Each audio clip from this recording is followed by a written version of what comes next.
Charles, I don't like discussing this today. No matter where you start, if you mean well, you can start correcting them. The role of a leader is not to remind people of the past, or mention the past, or think about the past. Your role is to show the path by doing things that are right. Change starts from you. By you, if you decide to walk the right path, that's how it starts. You can decide, okay, yesterday it was wrong. That's even part of why we hired you. Because it was wrong yesterday, we didn't hire you to remind us or start giving us the excuse, but to show the solution and how best to do it. We're actually working in the wrong direction. Right. Very wrong direction. And we need to change it and work in the right direction. And it has to start from the number one person. Well, you know, I've never made comment about 1 year in office. The reason why is simple. I would say that President Tinubu have kept to his campaign promises. Throughout the campaign, he consistently maintained that he will continue from where Buhari stopped. And that is done very well. Good day, everyone. Today is 13th day of June 2024. Yesterday being the 12th day of the Democracy Day, or the June 12th, P2B was on Arise News yesterday. And for so many of us who have been complaining about the bad leadership of Bola Tinubu's administration, P2B said that we shouldn't complain because this is what Tinubu promised. Tinubu promised that he is going to continue from where Buhari stopped. And I'm surprised to see so many APC folks trying to blame Buhari, that Buhari did not work well. They never understand the campaign promise of Tinubu that he's going to continue from where Buhari stopped. And in this video, P2B highlighted the basic issues affecting our nation and the possible solution to it. You've been away from television for a while. You've been making very few comments about a lot of things that have been happening. Why is that? Well, just following up and making sure that other people make the comments and I listen, because part of leadership is also listening and learning. And that's what has been happening. I've also been contributing a bit of mine. Indeed. This week, of course, Democracy Day, it's being marked this week here in Nigeria. How concerned are you that democracy in this country remains extremely fragile, and some would say in peril, after a quarter of a century? Well, for me, that was part of my comments today, because you said I tweeted today. The question is, the fundamental question to ask today is to ask, are we truly democratic? Unexamined life is not worth living. You must at any step try to examine what we are doing. After 25 years of experimenting and trying to be a democratic country, it is now time to ask questions. Are we truly democratic? And you start by defining what it's supposed to be. Democracy is supposed to be government of the people, by the people, for the people. So the fundamental question, is this government of the people? Is it by the people? And is it for the people? Beneath this is supposed to be a benefit for the people, which is not there today. Absence of which have led to leadership failure over the years that brought massive corruption, hunger, sufferings, all sorts of pain, insecurity, everything. So the opposite is what we've experienced. What we should actually be celebrating is that some sort of state capture, where those who have captured it have cornered all the benefits that are meant for the people. All the people are supposed to see in terms of good education, good health, and pulling them out of poverty have been cornered by the few that have captured the system. And they continue at the suffering at the expense of all. And the list is endless. You can go there and see the measure of democracy. We are 4.23, which shows we're low. You look at the hunger index, we're 109 over 124 countries measured, which shows we're low. You look at corruption index, we're 145 over 180 countries, which shows we're low. You look at law and order, which is supposed to be an intangible asset that drives democracy. We're very low. We're 120 over countries measured. So you could see we're low in every facet. If you compare even the electoral process that brings our leaders into office, again, we're very low. Let's just take the recent 3 elections in comparable countries of South Africa, India, Mexico. In all these 3 countries, first is that over 60% of registered voters participated in voting. Polling booths opened, over 80% opened on time and closed on time without incidents, no ballot snatching, no this and everything. And results were transmitted electronically without any hitches, no glitches, nothing. Well, there was a slight hitch in the South African transmission, but not to the degree. No, it didn't affect the result because every party accepted it. It was a very minor thing. I watched it sitting down in my own sitting room from beginning to the end. India, that was supposed to have over, the people that voted in India are 3 times the Nigerian population. Yet you could see it. The election was accepted. In our own case, less than 25% of the voters participated. And indeed, those who came out, many of them were prevented from Thank voting. you. At the polling booths, did not open on time, closed late, closed early, with all sorts of fraud and everything. And when you think about it, in these countries that I mentioned, these were carried out by ordinary citizens. In our own case, despite all this fraud, glitches, everything, it was being executed by professors. So there must be something we need to re-examine and ask ourselves question, how do we get it right? For our children, for the future generation, we can't continue on this path. So how do we get it right? By doing it rightly. The government can stamp and say, I recall late President Yaradua, who's admitted that the process that brought him to office is faulty. And he was bent on changing it and putting the right steps to do that. So do you think which was followed up by Jonathan. Right. And participated in an election where for the first time the ruling party and the president lost the election. Just like you can see in the way I've just told you, the ANC in South Africa had a reduced position. In India, the same thing happened. They accepted it. So do you think that the reason for this problem that you've identified is politicians in power consciously refusing to give those institutions the latitude to operate? Exactly. And making sure it happened.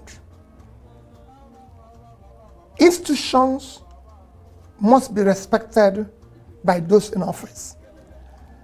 They must make sure for the future of the society, for the future of our children, a leader or those who are in leadership must do things rightly. So in that regard, when you look at the highest office in this country, an office that you aspire to, what do you see? Do you see an individual that respects or does not respect the rule of law, and who through his actions and those of his deputies and possibly ruling party supports or does not support the fabric of this country's democracy?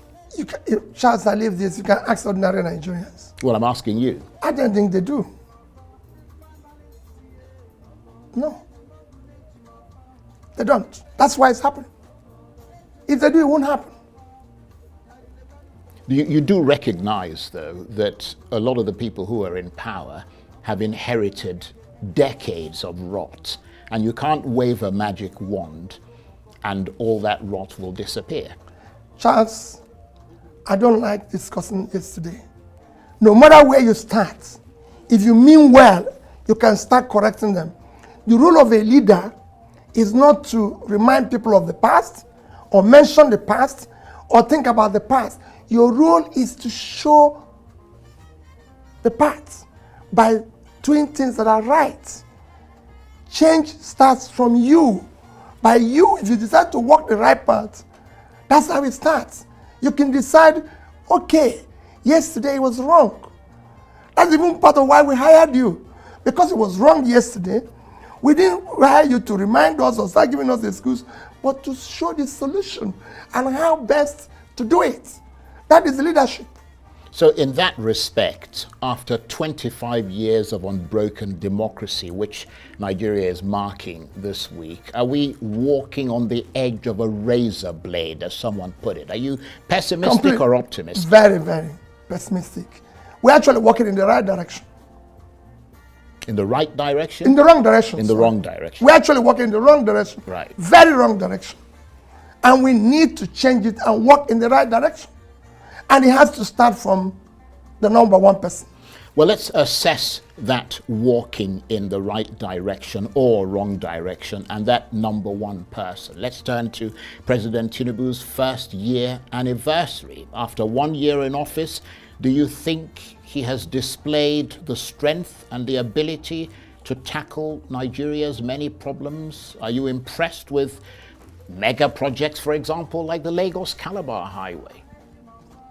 Well, you know, I've never made comment about 1 year in office. The reason why is simple. I would say that President Tinubu have kept to his campaign promises. Throughout the campaign, he consistently maintained that he will continue from where Buhari stopped. And that is done very well. I would say excellent. I'll give him excellent pass mark. And it's very simple. Dollar was 460, it's now 1,005. Fuel was 238, it's now about 700. Diesel was 844, it's now 1,415. A bag of rice is 35,000, is now about 80. A bag of beans was similar, 35, is now about 90. Gari was 27.28, is now 49.50. A tuber of yam was about 2,007 to 3,000, now is about 10,000.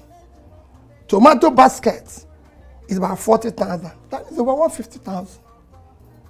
Electricity is 66 kilowatts, is now over 200. You can go on and on. Our debts, even bread, which is a basic thing, other countries that subside, like Egypt, bread, smaller, medium bread was 450 naira. It's not 900 naira. The big one is 900, is 1,005. Our debt, like I mentioned, was 87. By end of last year, it was actually 97. The highest we've done within that short period. Now is over 100 trillion. In fact, this year alone, the government, through the Central Bank of Nigeria, have issued and taken from the system borrowing of over 16 trillion naira. You can imagine the interest at almost 20%. It's about 3.2 trillion after 12 months. At that, last year, in a period of 9 months, we spent about 5.7 trillion servicing as debt interest on our payments.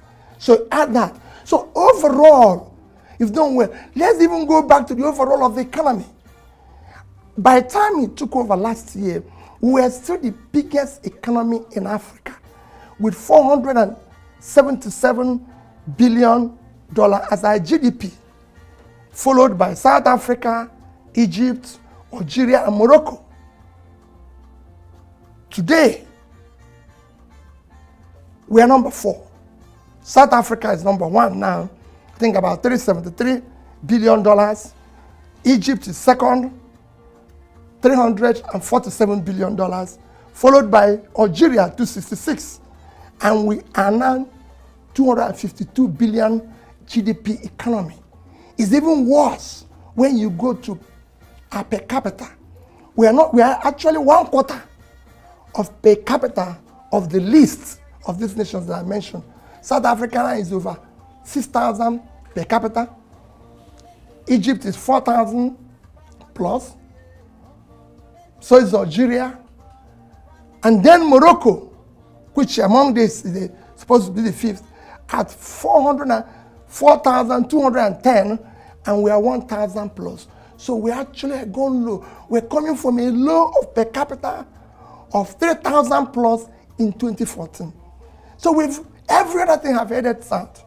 You see, insecurity is worsened. Well, let's corruption has worsened. Let's adherence to the rule of law has worsened.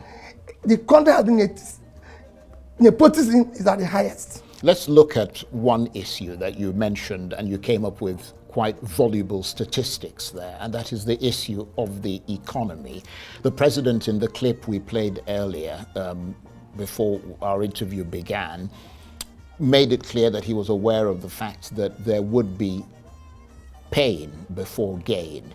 I mean, if you look at every economy, from Argentina to all the ones that have tried to reform their economies, there's always a bit of pain before the gain comes. That comes with putting in reforms, fundamental reforms that would eventually lead to an improvement in the economy. What I'm curious to know is, if you had become president, how difficult would it have been to govern in the current environment? Because you would have inherited essentially what President Buhari left for you to inherit. Because some have argued that whoever took over from President Buhari would have inherited a country that would have been very difficult to fix, with so much borrowing and debt and corruption and the fall in, you know, the currency and all the rest of it. Yes, you could argue that the government, that was part of what they said were their reforms. But in other words, you would not have been able to turn things around and deliver in 1 year. Charles, the first thing you do as a leader who inherited a difficult situation is to lead by example, and it starts by your own style, by your behavior, your conduct, how you manage the resources. You cannot say that things are difficult when you're living in conspicuous consumption. The things you don't do. Nigeria today is a country with the highest amount of people without homes. Over 24 million. Yet, you're spending 20-something billion to build a house for one person. Mr. Charles, are you saying that a vice president of Nigeria cannot live in a 4-bedroom house? You live in the UK. 10 Downing Street is 3 rooms. That is an economy that is almost 10 times our economy today. And the Prime Minister lives in 3 rooms. So that's where you start. You start by living like somebody who is coming through difficulty, who is facing difficulty, who wants to change things. That's how we do it. You don't engage in what we've been doing, buying vehicles, partying and everything as if things are normal. When you say there's difficulty, you need to deal with the issue of cutting the cost of governance. That's where you start. So you need to deal with the issue of massive corruption. That is showing that I am now, okay, things are bad. That I've solved the system. Where I came in and found that things are bad. And we start by cutting the cost of governance. So is that what you'd like to see him I mean, the first year is gone. You know, that's a fact. But he's now entering his second year. Or he has entered. What are the things that you have to also show a clear plan. It is not enough to say, oh, we're going to go through problems. If we're going to go through problem, this is very simple. You enter a plane. There's a bad weather. There's going to be a turbulence. The pilot says, we're going to go through bad weather. It's going to take us maybe 1 hour, 2 hours because of this. And he follows it through. That is not the time. In that bad weather, everybody, even the crew, are asked to sit down. That's not time to start serving food and wine and everything when everything is up and down. That's why we're there. We're in turbulence and people are still dancing and everything. I always say what happened to the Titanic is what is happening in Nigeria. While the plane was going on, that people on the upper deck were busy dancing until the whole thing collapsed. That's what is happening now. We should change and do things rightly. We can change and manage corruption and everything and all that. Well, hopefully the people in power and in the know are listening to you. But let me move away from President Tinubu and come to you.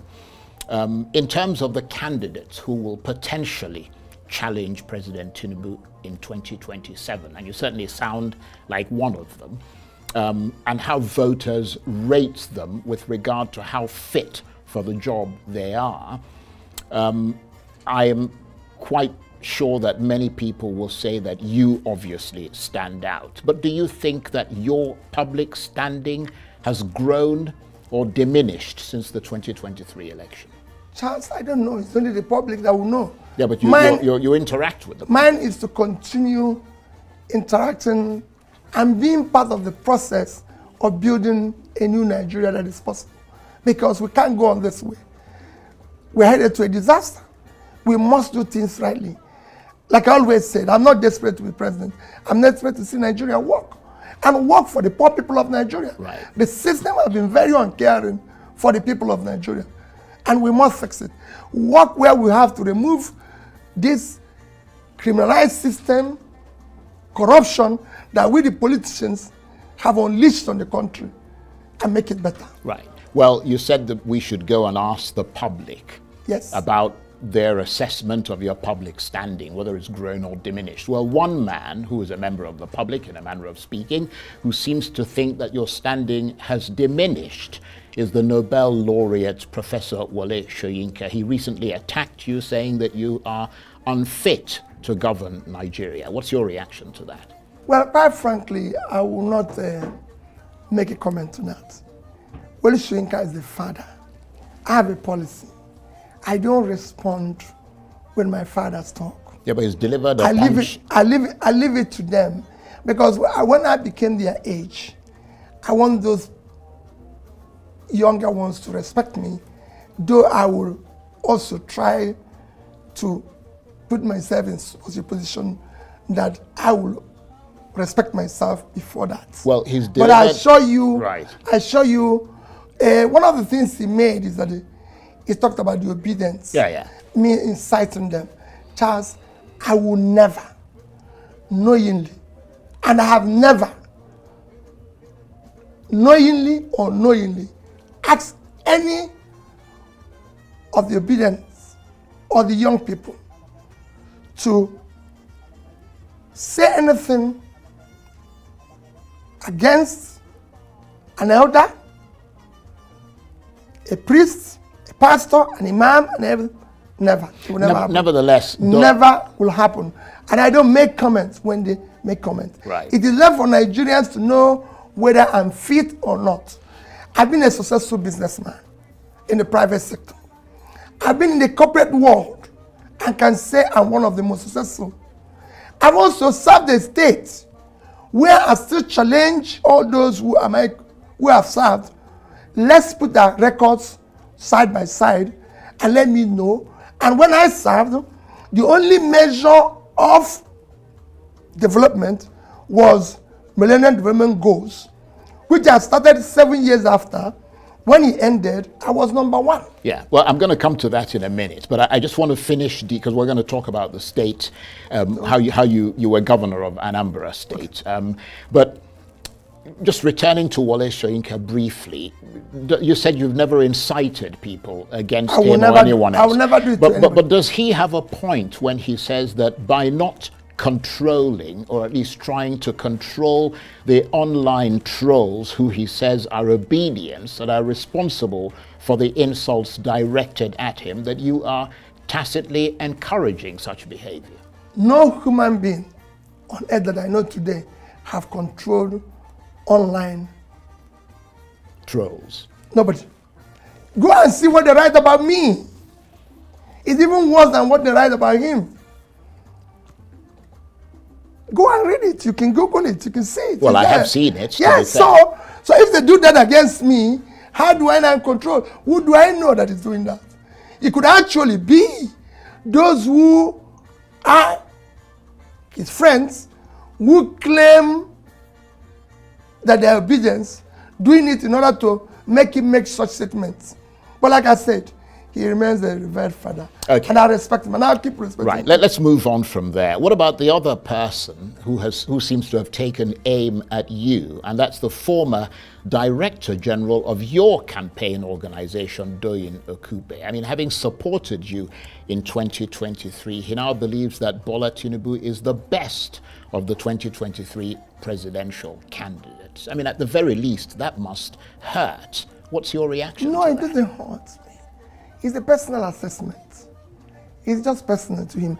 And like I said, Charles, all these things that happened, I don't want to make comment about them, because what we are talking now is the present position. Is Gary cheaper? Yeah, but those Is kinds of Tuba of you comments cheaper? are No. damaging to you. No. He's saying those things in If it public, will make and Gary, he was your if it will make Director Gary General. or Yam cheaper, fine with me. Right. If it's going to help in managing the whole corruption we pass through, fine with me. Let's deal with the issues of the president. Whenever people are talking, this person said, Charles, I don't do politics of he said, she said. No. Let's deal with the issues. We have a problem. We have a big problem. Look at what FAO has said, that those who are going to be hungry in Nigeria have increased from 24 million to 30-something million. We have young people, look at what UNICEF released the other day. So we have bad results all over the place. That's what we should focus, not whether Peter Obi is fit or not. Charles, I'm fit to be a president of Nigeria. I'm competent. I can tell you that put me line with other people who are competing in terms of education, in terms of fitness, in terms of background. I can stand tall against them. Well, you comfortably. You talked about the states, so let me bring one more issue about these sort of personal things before we move on. Let's look at another person who's taken aim at you, and that's the special advisor to the governor of Anambra State, Dr. Alex Obiobolu.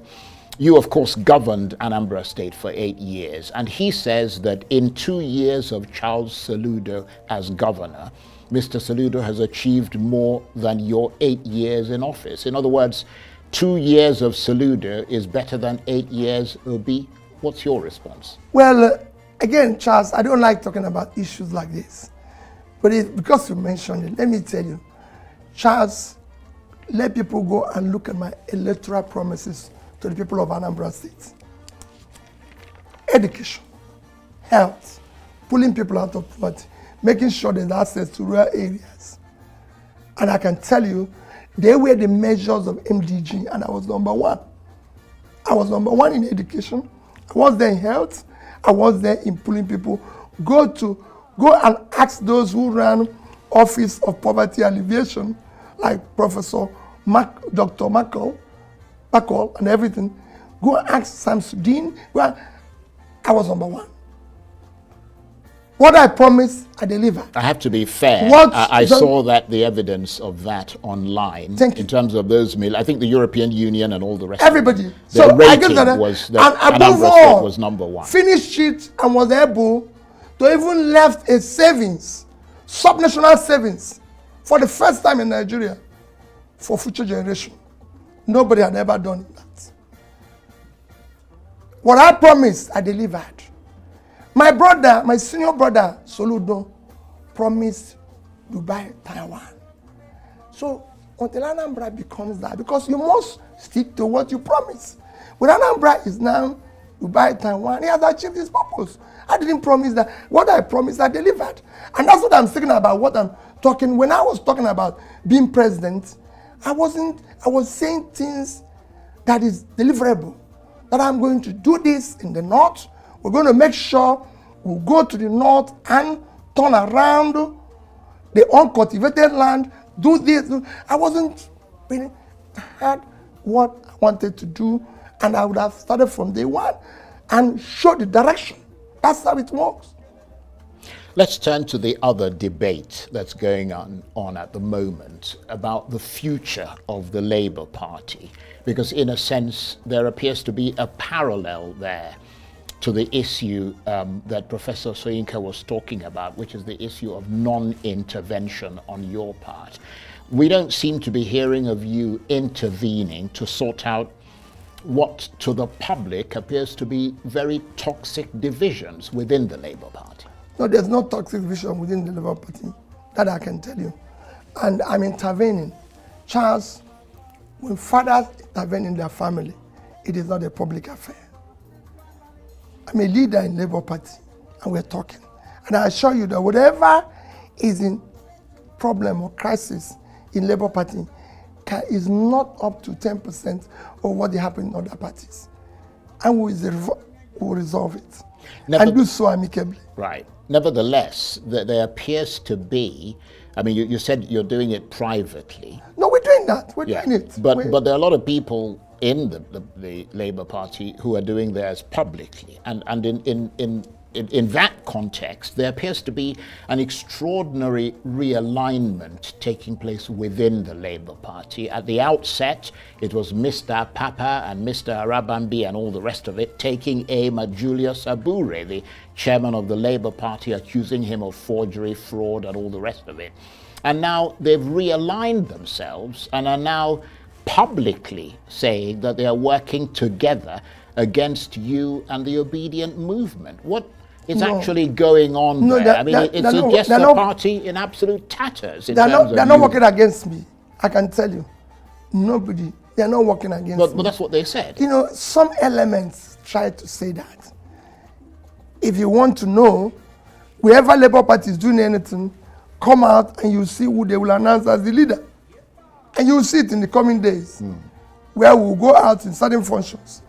I've never been in any function where somebody said, we're working against this man. No.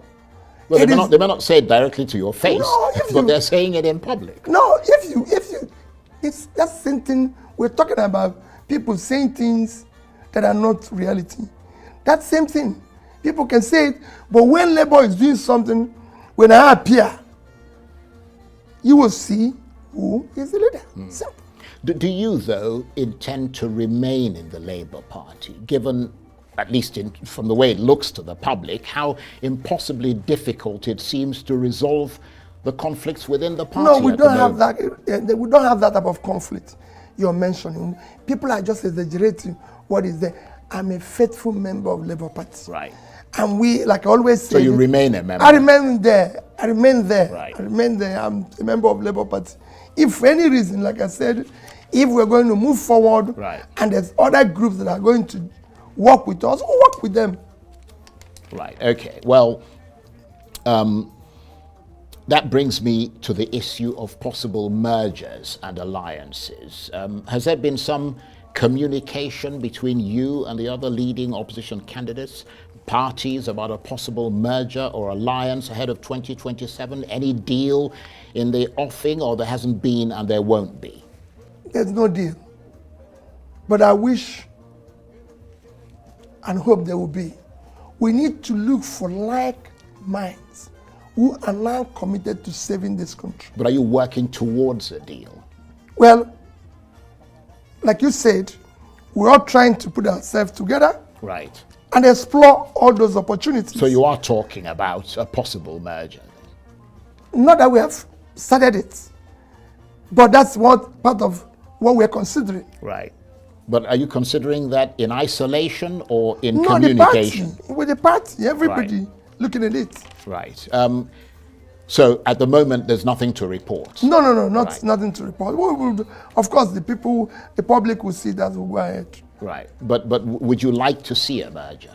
I want the like minds and those who can see that we are in difficulty to come together and save this country for the future of our children.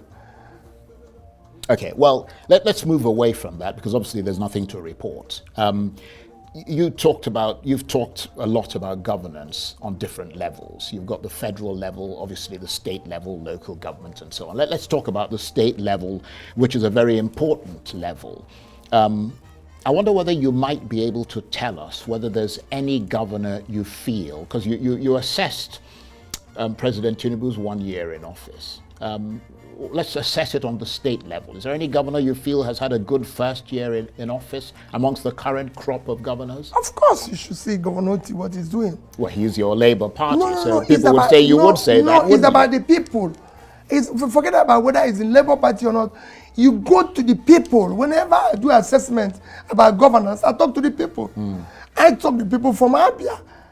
It is not about anything. You could see it. You got the people feel. The comments of the people. Governance, Charles, is about the people. That's why whenever you ask me questions, I say, go to the people. It's how the people feel. When you ask me about Anambra State, I say, go to the people. Or Charles, I invite you in Anambra State. Let me walk the streets of Anambra State. And you see how the people will tell. Everything that I know that you can use to measure government, while I was in government, the people felt it.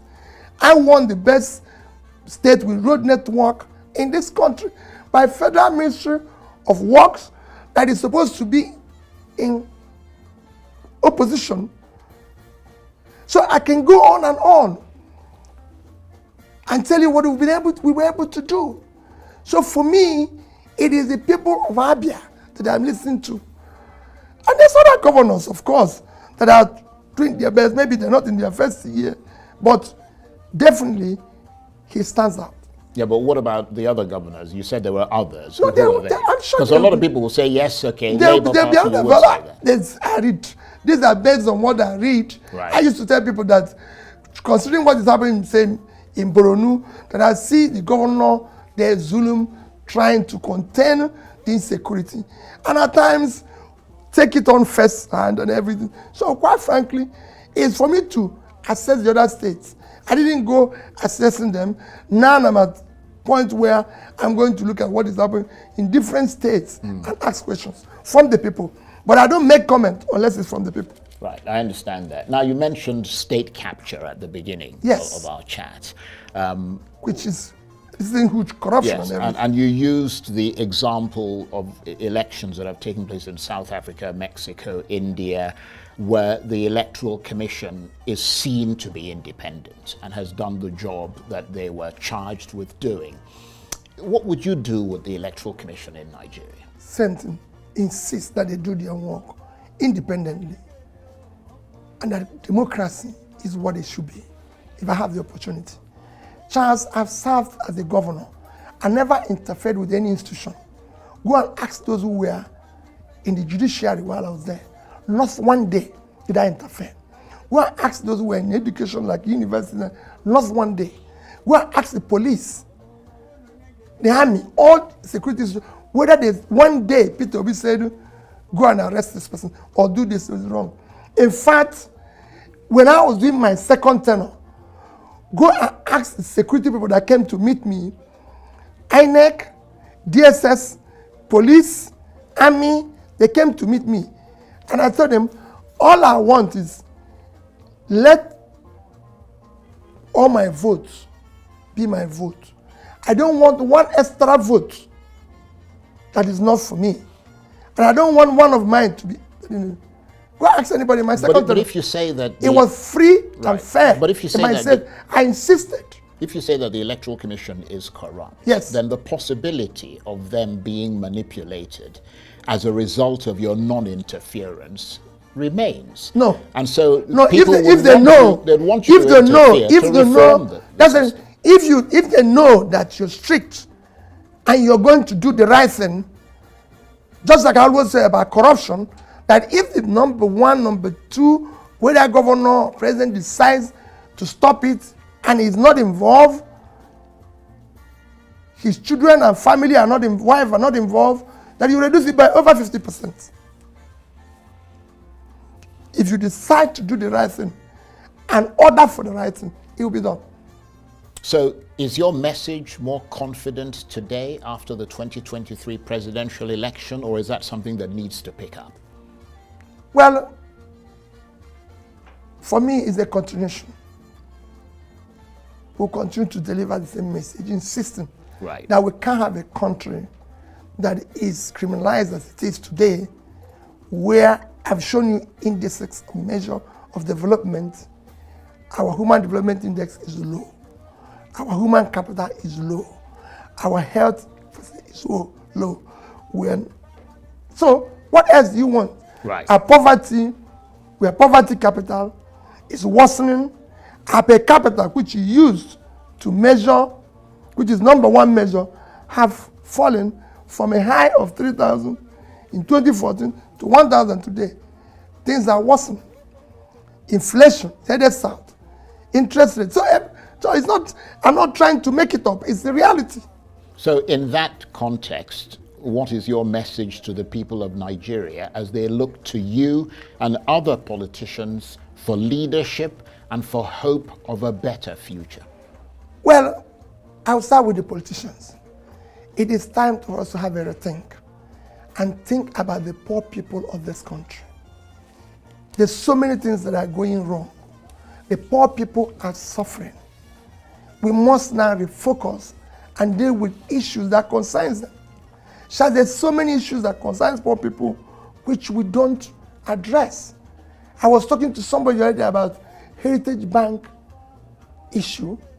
How dare you allow a situation at this critical time, so many poor people with their little savings have put it in a bank where I'm sure whatever caused them to collapse came from the elites and possibly the top politicians.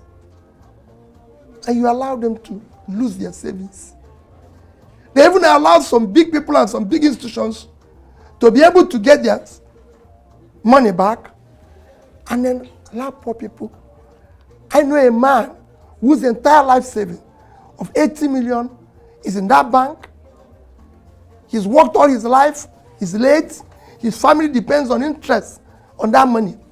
I know those who put money in community banks, microcredit banks, and all sorts of saving institutions who in turn put it in microcredit Heritage Bank, and you allow it to collapse. They don't even know where to go to. I live in the village and they're running all over the place, crying. When would this country start caring for the poor? That is the problem we have here. And we must deal with it. When you see this massive corruption going on, if it's not budget padding today, it is undisclosed subsidy payments, it is inflated contracts, and all sorts of things, which we should. So these are issues we need to deal with.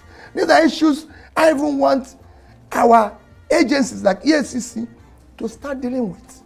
Not arresting Bobrisky and Obi Kubana, or whatever, Kubana's big chief priest. These are minor issues.